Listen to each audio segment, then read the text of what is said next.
Buenas tardes, buenas noches. Bueno, preparamos el corazón para este momento de oración, sencillo como es el misterio de la Navidad, pidiéndole al Señor que nos ayude a sintonizar con este regalo que nos visita siempre al fin de cada año para renovar la esperanza, para abrir el corazón a lo que el Señor tiene siempre para ofrecernos. Nos ponemos en la presencia del Señor, en el nombre del Padre, del Hijo y del Espíritu Santo. Amén. Le pedimos ayuda a María, que sabía conservar las cosas de Dios en su corazón, para que nos permita entrar, aunque sea un poquito, en el misterio de la Navidad. Dios te salve María, llena eres de gracia, el Señor es contigo, bendita tú eres entre todas las mujeres, y bendito es el fruto de tu vientre, Jesús. Santa María, Madre de Dios, ruega por nosotros pecadores, ahora y en la hora de nuestra muerte. Amén. María, Madre de la Iglesia, ruega por nosotros.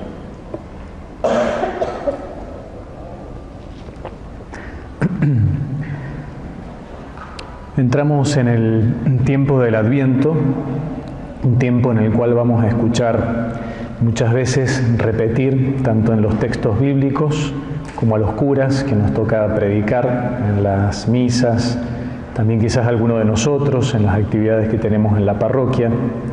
Nos toca escuchar mucho una palabra, que es la palabra espera, esperar. Vamos tomando conciencia que en realidad los cristianos somos esperanza, somos personas que esperan. Estamos tejidos por esta capacidad de mirar hacia lo que viene. Un signo de vida es aquel que puede esperar. El que dejó de esperar, de alguna forma está un poquito muerto, aunque biológicamente esté sano. Soñamos, anticipamos, imaginamos porque estamos vivos. La persona que no espera, que no vive un continuo adviento en su vida, se va rigidizando, se va poniendo duro, poniendo dura, se va quedando estancada en el presente, sin horizonte. Por eso al fin del año el tiempo litúrgico nos trae el misterio de la encarnación, el misterio de la novedad absoluta en la historia de la humanidad. Una novedad tan grande que creyentes y no creyentes contamos los años antes y después de este misterio, antes y después del nacimiento de Jesús. El misterio de la encarnación, de que Dios se meta en nuestro tiempo, nos salva del absurdo del eterno retorno. Así entendían los griegos el tiempo. No hay nada nuevo bajo el sol, todo gira y gira, siempre lo mismo, todos los años igual, no podemos esperar novedad. El misterio de la encarnación nos recuerda que no es todo igual, que ha habido cosas absolutamente nuevas en la historia y que pueden haber cosas absolutamente nuevas en nuestra historia personal. Por eso el tiempo de Adviento nos recuerda que la vida cristiana, sí, por una parte es como un eterno comienzo. ¿Quién de nosotros no siente que está siempre aprendiendo a rezar, por ejemplo? Siempre aprendiendo cosas nuevas acerca de Dios. La sensación de que siempre estamos empezando de nuevo en el camino de la gracia. Sobre todo si nos hemos confesado, sentimos que empezamos de nuevo. Hay un padre de la Iglesia, San Gregorio de Niza, que describía la vida cristiana como un empezar siempre de nuevo, pero no de cero. Tiene una frase muy linda que dice: el que asciende no cesa nunca de ir de comienzo en comienzo, mediante comienzos que no tienen fin. Jamás el que asciende deja de desear lo que ya conoce. Comenzamos un nuevo Adviento, de alguna forma aprendemos nuevamente cómo se vive la Navidad. No podemos darlo por descontado. Pobres de nosotros cuando nos sintamos profesionales de los tiempos litúrgicos, que ya sabemos de qué se trata, que ya sabemos cómo uno se prepara, que tenemos alguna fórmula mágica que nos va a poder hacer entrar en este misterio de la encarnación. En esta época, si estamos un poco conectados al televisor, a los medios, a las redes, sobre todo las cosas que nos vienen del hemisferio norte, algunas películas, algunas cosas que pretenden inundar un poco los espacios en este tiempo, quizás empezamos a escuchar hablar del espíritu de la Navidad. Hay un montón de películas yanquis, ¿no?, acerca del espíritu de la Navidad, que cuando uno empieza a verlo, normalmente es un espíritu de la Navidad en el que Dios está ausente y que es una especie de atmósfera medio romántica, medio afectiva o afectuosa, que nos genera emociones y sensaciones lindas, pero que no pasa mucho más allá de eso. El espíritu navideño lo vamos a ver en bastante de la producción que se nos ofrece, queramos o no queramos, en este tiempo. Nosotros que somos cristianos, nos podríamos preguntar, y esto es un poquitito la oferta de esta primera reflexión, ¿cuál es para nosotros como cristianos el verdadero espíritu navideño? El que debería ir marcando un poco este tiempo de Adviento. ¿Es el espíritu de las vidrieras, el de los regalos, el de una música un poco conmovedora, que nos genera sentimientos lindos, o hay algo más que esto? Se me ocurre proponerles, así lo he estado pensando estos días yo, ojalá que les sirva, que por ahí la esencia del espíritu de Navidad es la humildad. Esta podría ser la clave cristiana para poder entrar en el espíritu de la Navidad. ¿Por qué? Justamente porque Navidad es el misterio del abajamiento, del Dios todopoderoso, inmenso, distante, que se hace humilde, que se hace pequeño, que se hace escandalosamente cercano, al punto que eso para muchos fue un obstáculo para creer en Él. Era tan sencillo, tan a la mano. No es este el hijo del carpintero, no es este el hijo de María. Es demasiado, demasiado pequeño para ser Dios. Por eso probablemente una buena idea sería pensar en este tiempo de Adviento, rezar, reflexionar acerca de la virtud de la humildad, una virtud de la que hablamos poco, porque al menos a mí me pasaba a mí preparando estas líneas, nos sentimos rápidamente un poco caraduras. ¿Quién puede hablar de una virtud tan difícil de conseguir? ¿Quién puede hablar con autoridad de la humildad cuando todos descubrimos en nuestro corazón rincones llenos de soberbia, de narcisismo, de atención a nosotros mismos?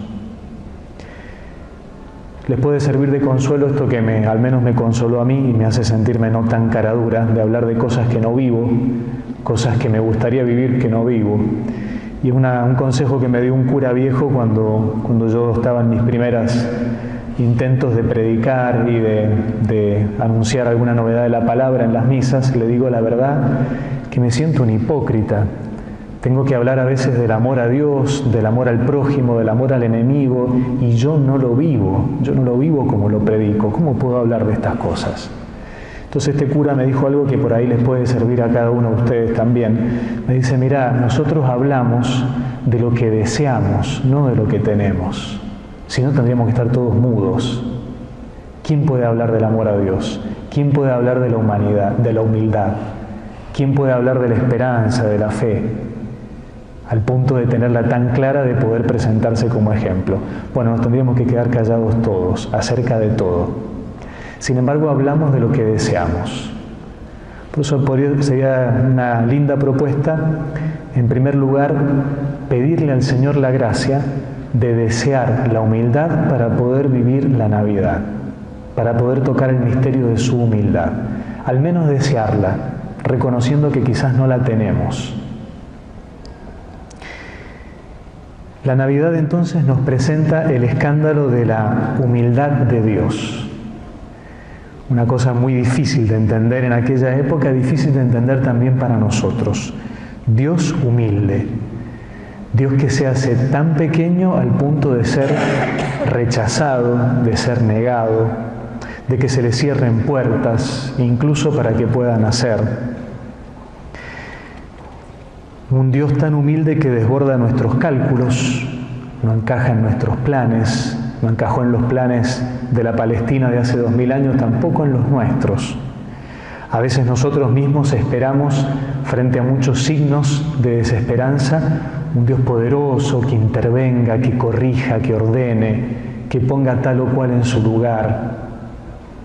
A veces a nosotros mismos nos traiciona esta añoranza de un Dios potente, de un Dios que irrumpa, que de alguna forma atropelle. Sin embargo, Cristo tuvo más dificultad en encontrar discípulos a causa de su humanidad, no tanto de su divinidad. ¿Cómo Dios puede ser tan escandalosamente cercano? Dice Segundo Galilea, un sacerdote chileno, profundo, sabio, sencillo para hablar, decía: así cuando Dios se hace hombre en Jesucristo, lo hace de tal forma que nos permite entender que la humildad es un valor. Jesús nace en la humildad de Belén y pasa la mayor parte de su vida oculto en la humildad de Nazaret, invisible. José y María, sus padres, son gente humilde, exterior e interiormente sobre todo. Durante la vida pública de Jesús se rodea preferentemente de pobres, invisibles, insignificantes. Cualquiera podía ser discípulo de Jesús, incluso una persona ignorante, sin prestigio, sin reconocimiento. Las circunstancias de su vida, su pasión y su muerte fueron humillantes. Esto para muchos fue un signo de esperanza y una luz. Dios está cerca de nosotros, Dios es como nosotros. Para otros fue un obstáculo para poder creer en Él. San Agustín, que conocemos que dio 1000 vueltas hasta finalmente rendirse frente al amor de Dios, decía en sus confesiones: yo, al no ser humilde, no comprendía la humildad de Dios. Al no ser humilde, no comprendía la humildad de Dios. Jesús varias veces dio pistas de que el asunto, nuestra salvación, pasa por la humildad. Quizás se acuerdan esa frase, Mateo 11, por ahí para el que tenga Biblia después para buscar. Te alabo, Padre, Señor del cielo y de la tierra, por haber ocultado estas cosas a los sabios y a los prudentes y haberlas revelado a los pequeños, a los humildes.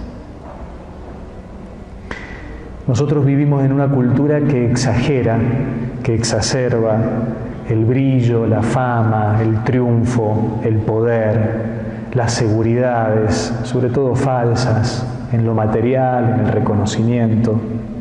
Y por más bien plantados que estemos en la palabra y por más que queramos tener la mirada fija en Jesús, hay cosas que se nos van contagiando, respiramos esta atmósfera.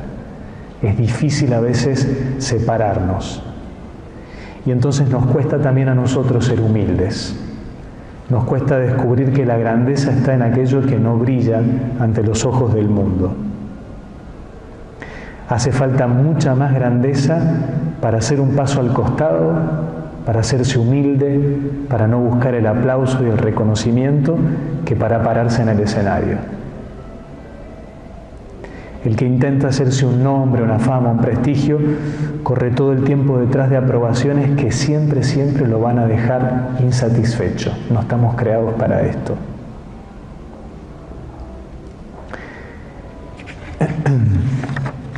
El hombre, hablando del hombre como ser humano, la palabra en latín homo es la misma raíz de la palabra humilis y de la palabra humus. Tierra, humildad, hombre, en latín son todas palabras parientes. Somos humanos en la medida en que nos hacemos humildes. Humildes que no es humillarnos, dejar de reconocer lo que somos, sino achicar lo que se nos agranda, sacar lo que se nos va pegando y que va deformando progresivamente la imagen del Hijo, con mayúsculas, en nosotros, según el cual hemos sido creados. Preparándonos para la Navidad, el tiempo de Adviento está lleno de signos materiales que son como una especie de sacramentales que nos ayudan a entrar en el espíritu de la Navidad. El pinito, el pesebre, la corona de Adviento. Hay un signo realmente muy hermoso, yo les propongo después, el que quiera puede googlearlo y encontrar alguna foto. Un signo muy hermoso de la Navidad que está en la Basílica de Belén, allá en Tierra Santa. Si alguno ha tenido la suerte del privilegio de ir, se va a acordar fácilmente que es una iglesia rarísima. Es una iglesia rarísima la que cubre la gruta del nacimiento, porque a diferencia de todas las iglesias que conocemos, modernas como esta o antiguas, no tiene una puerta grande, no tiene una puerta principal. Hay algunas iglesias que la tienen en el costado, pero siempre tiene una puerta lo más grande posible que se note que es abierta a todos. La iglesia de Belén tiene una puerta tremendamente pequeña, que de hecho está en un lateral, en un costado escondido, hay que saber por dónde entrar. La puerta es tan chiquitita que mide 1,20 m de alto. Hasta el más petizo se tiene que agachar para entrar, ¿no? Solamente pueden entrar sin agacharse los niños que midan menos de 1,20 m, ¿no? La razón histórica es que fue destruida y construida y reconstruida muchas veces la basílica a partir de varias invasiones, destrucciones, saqueos a lo largo de los siglos. Y la última reconstrucción, se les ocurrió a aquellos que estuvieron a cargo de la reconstrucción defenderla un poco mejor. Y entonces dijeron no más puertas grandes donde podían entrar ejércitos con caballos atropellando y rápidamente someter a los que estuvieran adentro. Hicieron una puerta muy chiquita. Se puede entrar solo de a uno y se puede entrar agachándose. Es imposible entrar con un caballo. Hay que bajarse del caballo en caso de querer entrar. Y hay que entrar humildemente de a uno, en fila. No se puede entrar en patota, al montón, con prepotencia. Las razones fueron más bien defensivas, pero ha quedado maravillosa y providencialmente como un signo. Para ir a ver la gruta de Belén, me tengo que hacer chiquito, me tengo que agachar, me tengo que bajar del caballo, me tengo que bajar de mis grandezas, de mis seguridades, de mis soberbias, de mis falsas seguridades fundadas en algo que no sea simplemente el amor incondicional de Dios. Para entrar a Belén, para caminar en el Adviento, hay que achicarse. No achicarse por miedo, sino achicarse por humildad. Volver a nuestra justa medida. Sacarnos las mochilas que nos hemos cargado por si las dudas, por si acaso. Ir más desprovistos. Hay un escritor, poeta, filósofo maravilloso español, murió hace bastantes años, Miguel de Unamuno, un buscador incansable de Dios, que escribió una poesía que perfectamente podría estar pegada en la puerta de la Basílica de Belén. Decía Miguel de Unamuno en una oración: agranda la puerta, Padre, porque no puedo pasar. La hiciste para los niños, yo he crecido a mi pesar. Si no me agrandas la puerta, achícame por piedad. Vuélveme a la edad bendita en que vivir es soñar. Para entrar a Belén, tenemos que pedir al Señor o que nos agrande la puerta o que se nos achique al punto de volver a ser niños. No aniñados, sino niños, humildes, sencillos, que saben que todo lo reciben de sus padres, que prácticamente nada es por mérito propio, y si algo han podido hacer es porque a su vez lo han recibido. El signo de la Basílica de Belén no se acaba en la puerta, sino que una vez que uno ingresa y se acerca al altar mayor, debajo del cual está la gruta de Belén, hay 2 escaleras, a izquierda y a derecha, escaleras muy angostitas, una para bajar, la otra para subir. Para llegar a la gruta tengo que bajar, no tengo que subir. Tengo que seguir bajando, no alcanza solo con la puerta chiquita. Decía Alessandro Manzoni, un gran escritor italiano, en una obra muy famosa que se llama Los novios, un hombre muy creyente, decía: la única forma de subir y elevarse es arrodillándose. La única forma de subir y elevarse es arrodillándose. Que no es otra cosa de aquello que enseña tantas veces Jesús: el que quiera ser el primero, que se haga el último; el que quiera ser grande, que se haga humilde. Yo les propongo en este primer momentito de oración, contemplando a Jesús en la Eucaristía, probablemente la prolongación de su humildad, un pedazo de pan sencillo a la mano, que pudiéramos contemplar el misterio del nacimiento. Ahí, Facundo, si podés repartir algunas hojitas, por si alguno no trajo la Biblia, ahí tienen el texto del nacimiento y unas preguntas que son simplemente para orientar la reflexión, pero lo más lindo sería que nos quedáramos mirando el texto, ¿no? Contemplar la escena del nacimiento. La sabemos de memoria, por lo tanto le tenemos que pedir al Espíritu Santo que nos permita sorprendernos como niños, como si la escucháramos y la leyéramos por primera vez. Y mirando la gruta de Belén, mirando el misterio del pesebre, podamos dejarnos tocar por esta humildad de Dios, por la pobreza de las condiciones en las que vino y que claramente marcan la clave para poder encontrarlo en esta Navidad.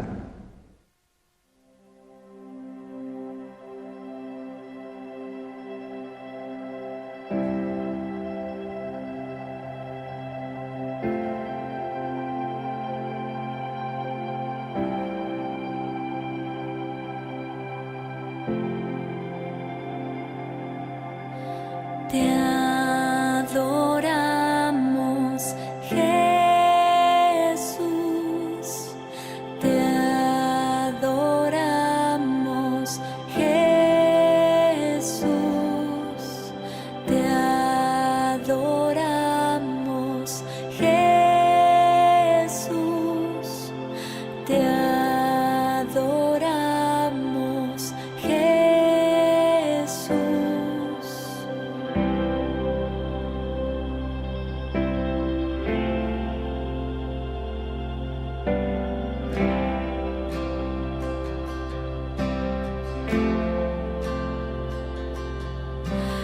Te adoramos, Jesús.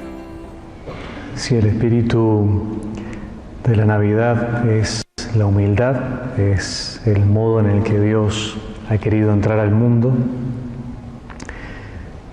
decíamos recién que para entrar en esa puerta pequeña teníamos que achicarnos, sacar las cosas que nos sobran, aquello en lo cual nos hemos agrandado innecesaria e inauténticamente.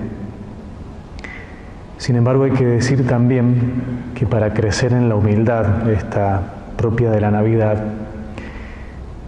hay que también crecer, hay que rellenar, hay que aumentar, pero otras cosas. Una pista para este segundo momentito de oración puede ser el texto del próximo domingo, que vamos a escuchar en la liturgia, la predicación de Juan el Bautista, que cuando dispara el llamado a la conversión, cita al profeta Isaías en esa frase que fue de mucho aliento y consuelo allá en el exilio de Babilonia, diciendo: una voz grita en el desierto, preparen el camino del Señor, allanen sus senderos, los valles serán rellenados, las montañas y las colinas serán aplanadas. Serán enderezados los senderos sinuosos y nivelados los caminos desparejos. Entonces todos los hombres verán la salvación de Dios. Encontramos este texto en el capítulo 3 de Lucas, enseguida entregamos la hojita. Para entrar entonces en este misterio de salvación, cuya puerta es la humildad, tenemos que dejar que el Señor abaje las montañas. nuestras colinas, nuestros orgullos, nuestras pretendidas grandezas. Pero también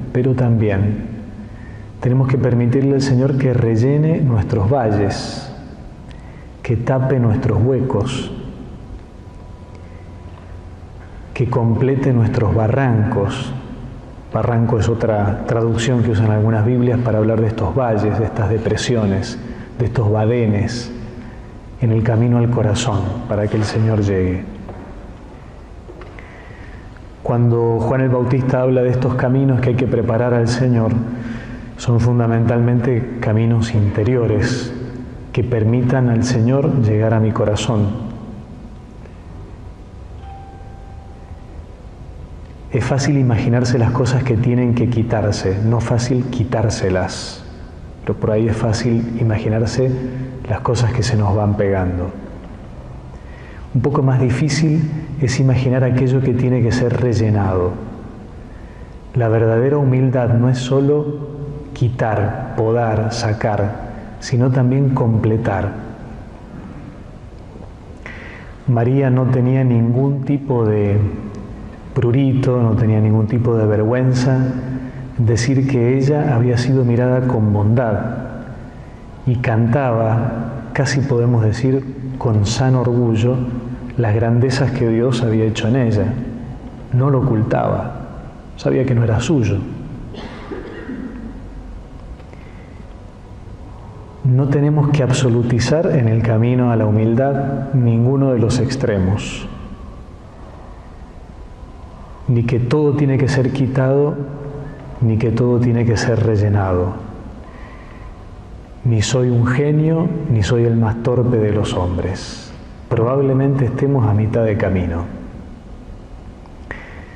Teresa de Ávila tenía una fórmula sencilla para memorizar, muy sencilla para memorizar, por supuesto no tan sencilla de vivir, pero sencilla para memorizar. Decía ella que la humildad es andar en verdad. La humildad es andar en verdad, ni más ni menos de lo que soy. El humilde no es el que tiene complejo de inferioridad. El humilde no es el que dice yo no sirvo para nada. El humilde no es aquel que piensa que no tiene nada que aportar. Como decimos popularmente, que es un cero a la izquierda, que no tiene valor. Eso es una caricatura de la humildad y que nos hace mucho mal. Esconde los talentos que tendrían que ser puestos al servicio, talentos recibidos inmerecidamente, incomprensiblemente. El humilde tiene una sana autoestima.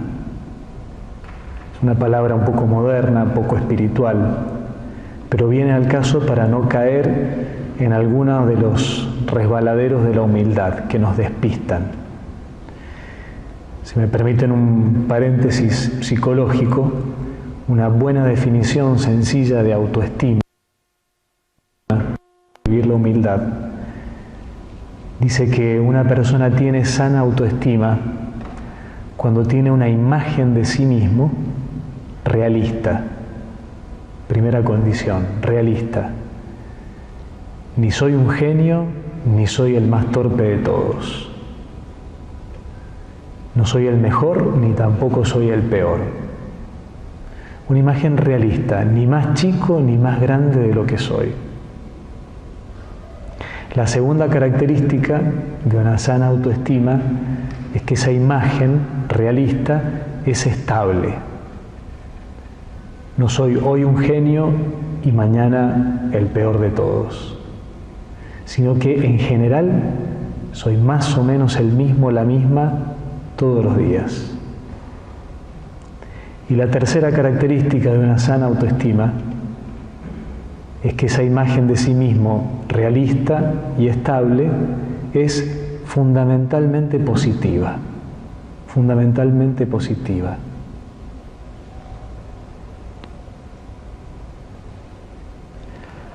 Hay personas que conocemos, quizás alguna vez nosotros, en algún momento de la vida, que viven en barrancos, viven en el pozo, en el vacío, sienten que no valen nada y no pueden aportar nada.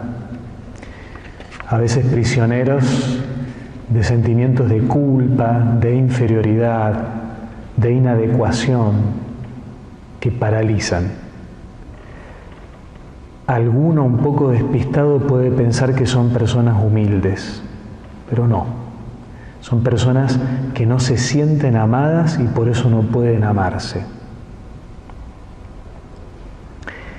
Cuando nosotros nos encontramos con la palabra, con mayúsculas, la que viene de Dios, por ejemplo, escuchamos en el libro del Génesis que al cabo de haber creado al hombre y a la mujer, en el sexto día termina con este estribillo maravilloso: y vio Dios que todo era bueno.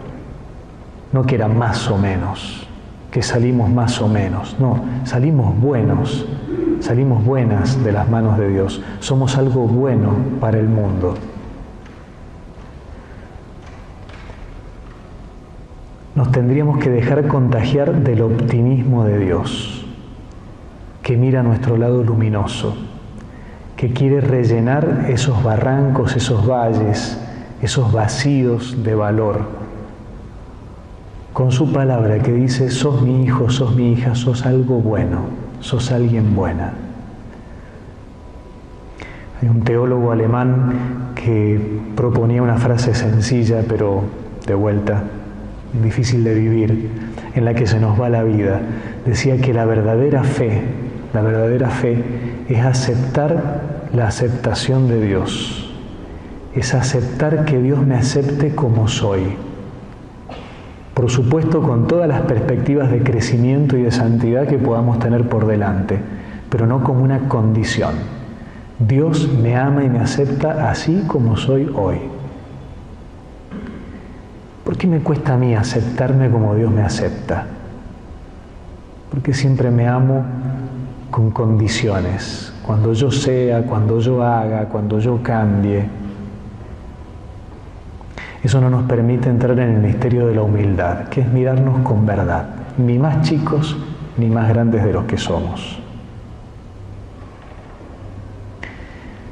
Un penúltimo detalle. La humildad que nos permite entrar en el misterio de la Navidad no es una virtud para que podamos sacarle brillo a nuestro nombre, sino ahí dejamos entrar por la ventana a quien sacamos por la puerta. Sacamos por la puerta el orgullo, se nos mete por la ventana. Nos sentimos orgullosos de ser humildes y ahí se embarra la cancha en un segundo. Dicen algunos que la persona verdaderamente humilde no se da cuenta que es humilde, ni se entera.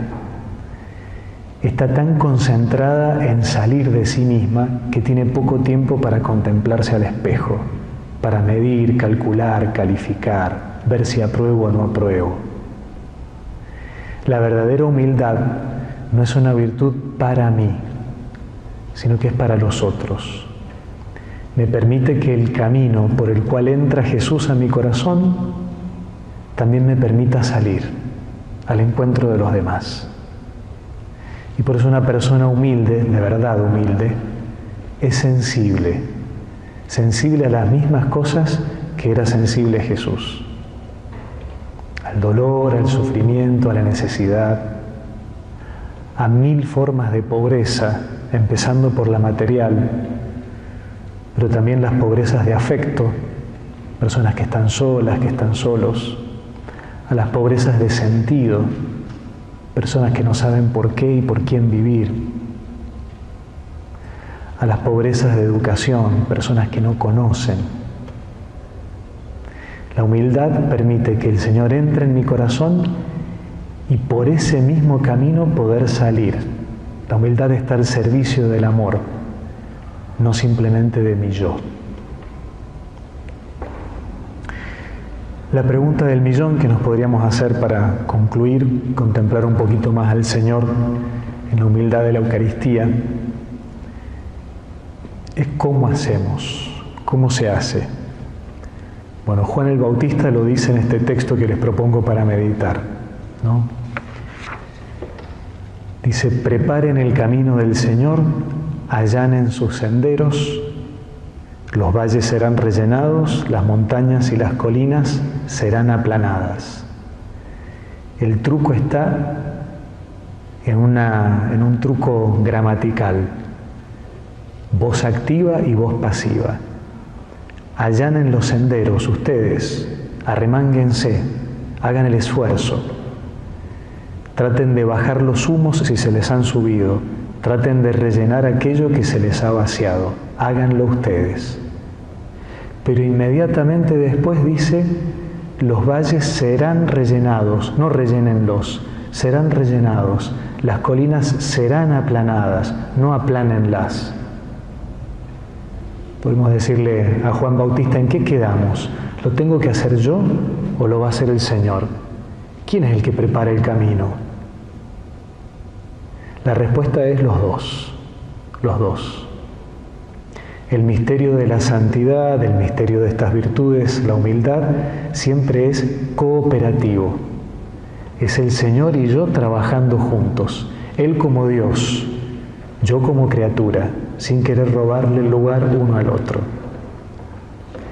San Agustín tenía una frase bellísima para decir esto. Decía, aquel que te creó sin ti, no te salvará sin ti. Nadie nos pidió permiso para crearnos, para nacer, pero sí Dios nos pide permiso para salvarnos. Si le decimos no me interesa, Él no puede entrar prepotentemente. Bueno, con la humildad pasa lo mismo. Es tarea de Él y es tarea nuestra. Dice un proverbio ruso, reza, pero no dejes de remar hacia la orilla. Reza, depende de Dios que salgas del lago, pero no dejes de remar hacia la orilla, también depende de vos, en este misterio de libertades que es el encuentro con el Señor. Bueno, les propongo ahí poder contemplar, masticar esta frase llena de fuerza simbólica de Juan el Bautista. Preparar los caminos del corazón para que el Señor llegue de nuevo, renovada y renovadoramente en esta Navidad. ¿Qué parte me toca a mí? ¿Qué tengo que rellenar? ¿Qué imágenes negativas de mí tengo que sacar? Tengo que limpiar. ¿Qué cosas se me han pegado y me sobran? Pensábamos recién. Bueno, ahora pensemos esto otro. ¿En qué cosas no me acepto, no me reconozco, no me valoro? Que me impiden salir al encuentro sereno de los demás. Lo decimos una y otra vez, crecer en la humildad no es para brillar nosotros, sino para poder salir mejor al encuentro de los demás. Dios es humilde en el misterio de la Navidad porque salió al encuentro con nosotros. Ese es su fin. No simplemente para que nos conmoviéramos o lo aplaudiéramos, sino para llegar a nosotros.